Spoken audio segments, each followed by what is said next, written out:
قَالَ فَمَا خَطْبُكُمْ أَيُّهَا الْمُرْسَلُونَ قَالُوا إِنَّا أُرْسِلْنَا إِلَىٰ قَوْمٍ مُّجْرِمِينَ إِلَّا آلَ لُوطٍ إِنَّا لَمُنَجُّوهُمْ أَجْمَعِينَ إِلَّا امْرَأَتَهُ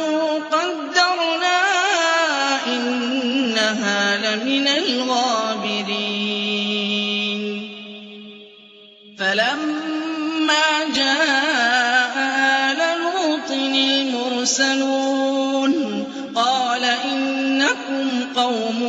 مُّنكَرُونَ قَالُوا بَلْ جِئْنَاكَ بِمَا كَانُوا فِيهِ يَمْتَرُونَ